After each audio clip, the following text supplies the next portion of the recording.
There is no secret rapture of the church before the Great Tribulation. It's just not there. The calling up of the dead at the end of the age is just that. It's the end of the age. It's one event, one fell swoop, bam, Christ comes and it's over. Give me a break. Jesus is going to return for 1,000 years, and there's going to be a new temple where there are sacrifices being made to him while he's ruling on the earth, and he's going to allow that blasphemy to go on? Help you if you believe that. That's blasphemy. Here's Jesus, who is the Lamb of God, who was slain for the sins of the people of God. And you're going to put a lamb or a goat on an altar and kill that lamb or that goat while the Lamb of God is ruling and reigning? No. Absolutely not. And yet, the overwhelming majority in the Christian world not only hold to these views, but condemn others who don't. This is huge, folks. This is a big deal for people. I mean, there's a lot of stuff that people are willing to bend on and give up on. But to not be a dispensational Zionist and to not believe that the current nation state of Israel is God's centerpiece as it relates to end time prophecy is for many people completely unacceptable. Unfortunately, for many people, because of the dispensational Zionism, everything Israel does is right. And we must support them in everything that they do. Here's the other problem with that. This idea limits our ability to examine and measure ourselves. See, here's what's interesting.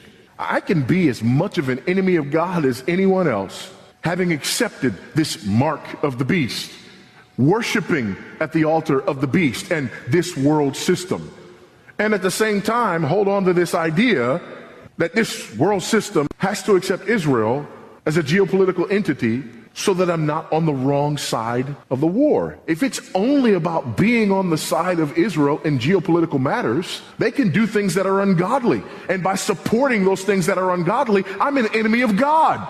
But because I have reduced this idea to just supporting a geopolitical nation, I've completely missed the point. This is true spiritual warfare. That's the great irony.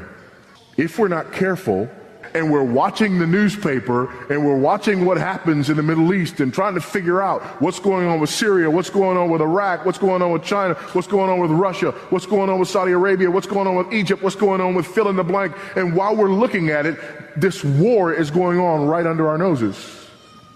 Ephesians 6:12, for we do not wrestle against flesh and blood, but against the rulers, against the authorities, against the cosmic powers over the present darkness, against the spiritual forces of evil in the heavenly places. That's our war. And that's this war. 2 Corinthians 10:3-6. For though we walk in the flesh, we are not waging war according to the flesh. For the weapons of our warfare are not of the flesh, but have divine power to destroy strongholds. Now listen to this. We destroy arguments, every lofty opinion raised against the knowledge of God, and take every thought captive to obey Christ. That's where this war is. Never mind that we out Sodom and Gomorrah. What matters is when those armies come across the Euphrates, we are going to send troops and stand with Israel. And therefore, God will overlook us out Sodom and Gomorrah because we fight on the right side of the Battle of Armageddon. God help us if that's the way we think. There's not a single geopolitical entity on earth that's on the right side of this battle.